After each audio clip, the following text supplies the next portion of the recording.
Welcome everybody to a very special mid-apocalyptic episode of So Says Shernoff.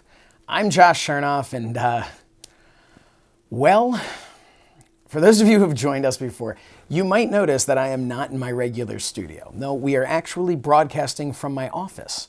I don't know if you know this or not, but there is a virus going around. But as they say, the show must go on, but in a much smaller venue with no audience. Thankfully, my incredible crew, led by the great Owen Jeffers, are here wearing hazmat suits, ready to bring you the fastest rewritten episode we've ever done. Now, you may have noticed that nobody is laughing at my jokes, and you may be thinking, that seems normal. But this time, it's not just my material and delivery. No, as I mentioned before, we have no audience here.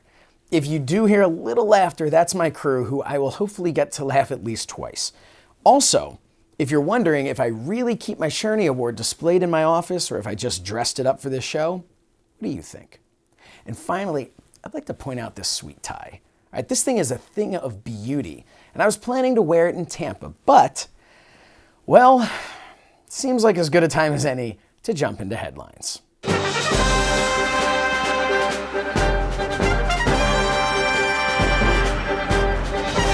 March 2020, a month where each day's current events read like the lyrics to an REM song. I was going for It's the End of the World as we know it, but I will also accept Everybody Hurts, Losing My Religion, Near Wild Heaven, Oh My Heart, and if you're a Stephen King fan, Stand. The coronavirus has hit the world hard. The pro wrestling business has been no exception. Growing concern over the coronavirus forced many companies to cancel shows, and some of those who didn't cancel were forced to relocate their events with no audience. From AEW moving their New Jersey and New York debuts to Florida, to WWE moving WrestleMania to the Performance Center with absolutely no fans. WWE's last week of shows bring back memories of halftime heat. Only, looks like this may be more of a full-time deal, and without a crowd, how's anyone getting any heat? Well, unless you count Sean Ross Sapp of Fightful. He got himself a boatload of heat when he shared a video of the SmackDown Live feed from Israel. It showed the women's tag match during commercial break. Instead of grabbing a rest hold, the talent could be seen and heard walking around and talking about the match and upcoming run-in. Alexa Bliss took to Twitter to reprimand Sapp and tell him to just appreciate what they're trying to do. Look, he didn't do anything wrong sharing that tweet. It's the world we live in. Just like the women didn't do anything wrong stopping the match during commercial. Could you imagine if they kept working knowing that nobody was watching? He says while hoping anyone is watching this show. Anyway, while that slip up in broadcasting wasn't ideal, the rest of the show was surprisingly okay. While I would have liked to have seen more working to the camera and less playing to an audience that wasn't there, the show was pretty good. The MVP of the night was undoubtedly Triple H. A day or so prior, it was announced that he was quietly demoted within WWE, something he joked about as he went from host to commentator to cameraman. You know, maybe he was demoted. Unless we are strictly talking about him as a cameraman, in which case, this is a major promotion. Nobody here laughed at that because it's what we call a visual joke. See, you at home saw a side-by-side of Triple H with the camera on SmackDown and Triple H creeping around the bend with his cell phone getting a shot of Ronda Rousey. Here, they just saw me. Fun. Well, this month wasn't just toilet paper hoarding month, it was also Women's History Month. The WWE decided to post a nice photo collection to celebrate Women's History Month, posting photos of 40-plus women who have held WWE gold. One person missing from the list, two-time WWE Women's Champion and two-time WWE Divas Champion, Michelle McCool. When a fan pointed that out on Twitter, McCool responded by saying, "That'd just be silly, huh? Did nothing, 3 eye-rolling emojis. I'm just #Undertaker's wife." She then added, "Real talk, when you've put up with more in the past than anyone would believe, simply because I'm the Undertaker's wife, have rarely been mentioned for making any contributions to the women's revolution, but wow, not even top 45, #zero talent, #taker's wife, #lay cool who, #had to speak, #still blessed." Obviously, this is not the first time McCool has felt snubbed for her contributions, and clearly she feels as though she is only remembered as Undertaker's wife. What's funny to me is that you would think WWE would be overstating her legacy rather than underplaying it. All they ever want to do is keep The Undertaker happy, and one would assume that The Undertaker isn't worried about being seen as Michelle McCool's husband, so I don't get what happened here. Eventually, the WWE updated their list with pictures of McCool and Bull Nakano, who, for the record, didn't give a sweet shit one way or the other about this. Hashtag no bull, hashtag no problem. But the gesture definitely did not make up for the initial snub. McCool wrote, "Wow, so honored. I speak truth. Never asked him for anything, worked my butt off, but this definitely got this because of who my husband is. Eye rolling emoji, hashtag afterthought, hashtag Undertaker's wife, hashtag still blessed." Man, with sarcasm like that, I hope she went to SoSaysShernoff.com and ordered one of these great sarcasm is my superpower shirts. But maybe the biggest piece of news to come from this was The Undertaker's tweet. Too little, too late, unbelievable. I haven't seen The Undertaker that upset since his match in Saudi Arabia with Goldberg. Hey, maybe whoever botched the women's picks has a Universal Championship reign in their future. Speaking of Goldberg, he's Universal Champion now, so f*** us, I guess. He beat The Fiend in what most people are calling the dumbest piece of booking since Goldberg beat Kevin Owens for the Universal title.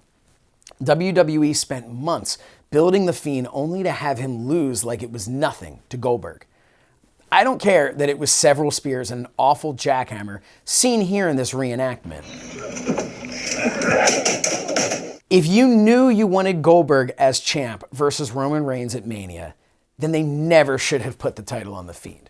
A bunch of wrestling legends and Corey Graves have pointed out that The Fiend wasn't buried because now he gets to work Cena at Mania. Only that doesn't matter now because there's no audience. Even the best performance will fall flat. Hopefully, in time, we will all be able to forget what happened and become reinvested in the best character WWE has created in decades. But for now, like it or not, Goldberg is going to WrestleMania to defend the Universal Championship. WWE released this poster of one of their main events featuring Goldberg, Roman Reigns, and what I assume is supposed to represent the coronavirus. Either way, this match is happening. Unless it doesn't. Now, as of this filming, WrestleMania is still on. However, it's been moved to the Performance Center and is planned to be put on in front of nobody. WWE has never had to do something like this before. The closest was when they had to switch buildings for WrestleMania 7 because they couldn't sell enough tickets. They thought Sergeant Slaughter was going to be killed. A threat that lasted that year, took Mania 8 off, and then came back for Manias 9 through 16. Thankfully, the threat is over and we can go back to open stadium shows. But back to WrestleMania. While I agree that WWE did the right thing by canceling the event as scheduled, I'm not sure this Performance Center sans crowd is a good choice. Years ago, WWE put out a DVD where they talked about the WrestleMania 18 match between The Rock and Hulk Hogan. They tried to make a point of how this was the greatest match ever while not actually being the greatest match ever. Do you know how they expressed that? They muted the crowd and showed you two guys standing there. They unmuted the crowd and showed you how that audience that night, combined with the talents of The Rock and Hulk Hogan, created magic. Eliminating the crowd is not the best idea, especially when you could have just postponed the show. Of course, there are many logistics to making that work, but I just feel like it would have been worth it. Not to mention, we are still a few weeks away during a time when 24 hours feels like an eternity. In a week's time, we went from no crowds bigger than 250 for 2 weeks to no more than 50 for 8 weeks. There's a real chance that WWE may not even be allowed to have their whole roster under one roof by the time we get to Mania. This is such a cluster, but you know who this really sucks for? Aside from the people with the coronavirus, it obviously sucks most for them. No, this sucks for Drew McIntyre. At best, he wins the WWE title in front of nobody. And that's if they don't decide to just skip giving him the title altogether and give it to him down the road. This is like when someone survives war only to come home and get hit by a falling coconut. McIntyre survived 3MB only to lose to COVID-19. Obviously, My main concern is the health and safety of the fans, talent, and crew. Hopefully by my next show, we will have put all of this behind us. That, or I'll be broadcasting from a quarantine bubble. Look, this has gone far beyond the WWE, and when we return, we're going to take a look at the impact this is having on the independents and what we can maybe do to help. We'll be right back.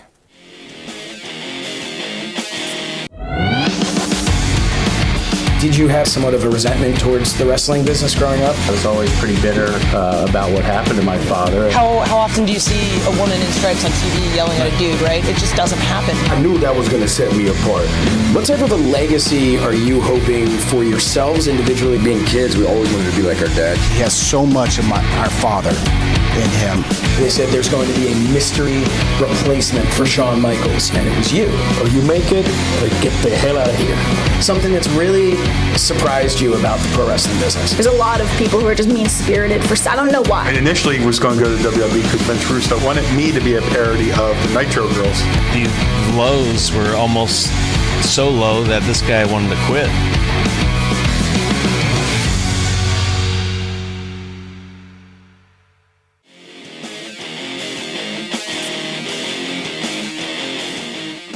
Oh, welcome back. Our main story tonight is about the effect this outbreak and subsequent canceling of WrestleMania is having on indie wrestling, both promoters and talent alike. Now, I know that technically Mania hasn't been canceled, but it has been moved from Tampa. So for the purpose of the rest of the wrestling business that was planning on piggybacking off of this event, it's basically canceled. And even if it wasn't, the city wouldn't let these other events take place. This will affect many different promotions, including shows like Impact Wrestling's one-night-only TNA show. But for the purposes of this segment, we are going to focus on the less-known promotions and talent. I personally was scheduled to host a 3-day Fight TV event promoting all of these shows live from Tampa. And while I'd love to be there covering all the action and transferring of communicable diseases, that's just not happening. And that means a few things.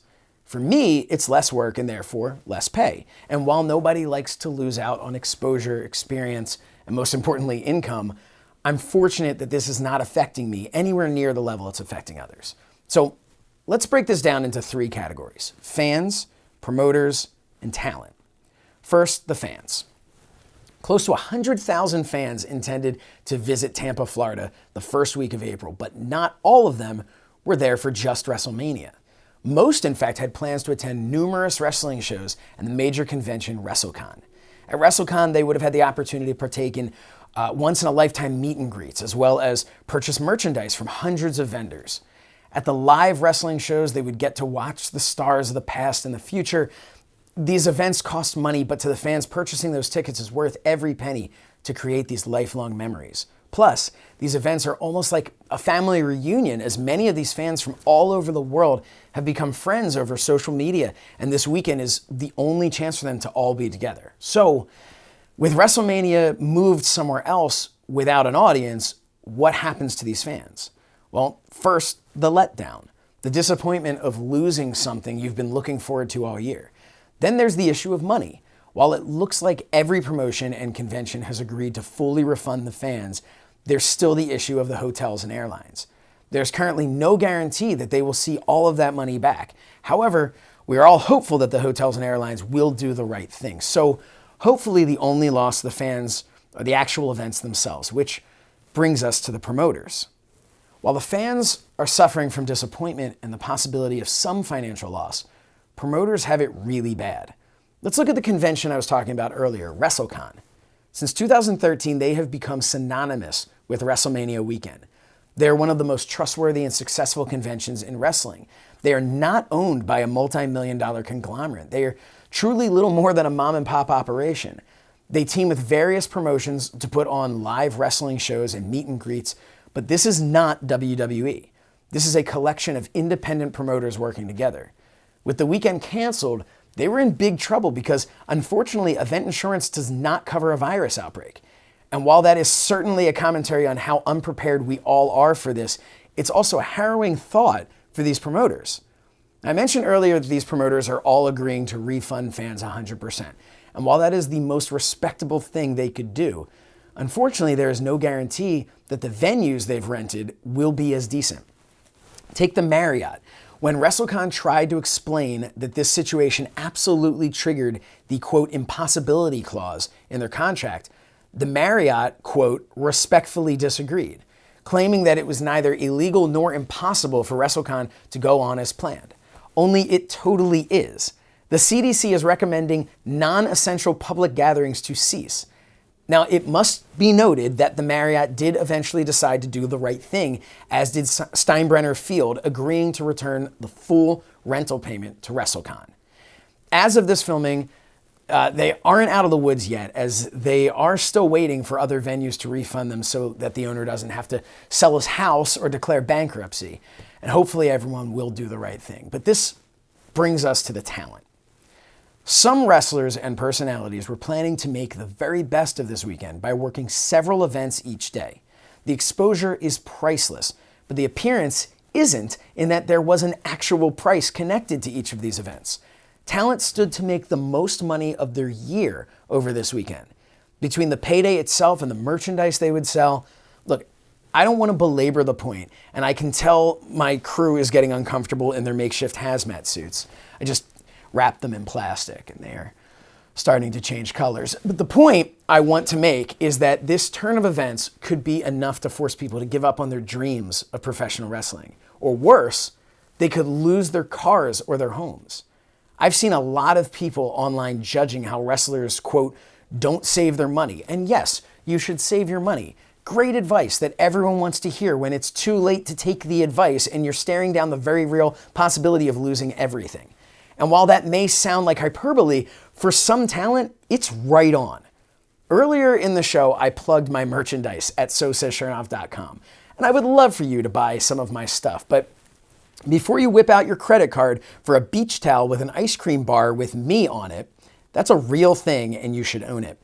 But before you do that, I really want to encourage you to go to ProWrestlingTees.com and pick your favorite independent wrestler and buy a shirt or another piece of their merchandise. You have no idea how much every dollar counts for these people. When this is all over, we can go back to arguing over WWE and AEW, but for now, let's remember we are all in it together. And listen, if you really feel like you need to buy something from SoSaysShernoff.com, then go get that Shernie Award logo hoodie and t-shirt depicting my custom ties. Between now and when this pandemic is under control, I will give 100% of the proceeds to a food bank local to your area. So let's all band together as a wrestling community and do our part to do some good. We'll be right back.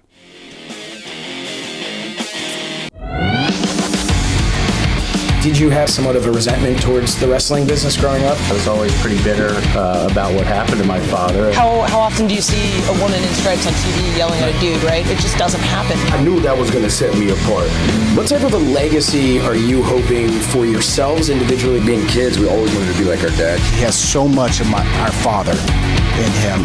They said there's going to be a mystery replacement for Shawn Michaels, and it was you. Or you make it, or get the hell out of here. Something that's really surprised you about the pro wrestling business? There's a lot of people who are just mean-spirited for, I don't know why. And initially was going to go to WWE because Vince Russo wanted me to be a parody of the Nitro Girls. The lows were almost so low that this guy wanted to quit.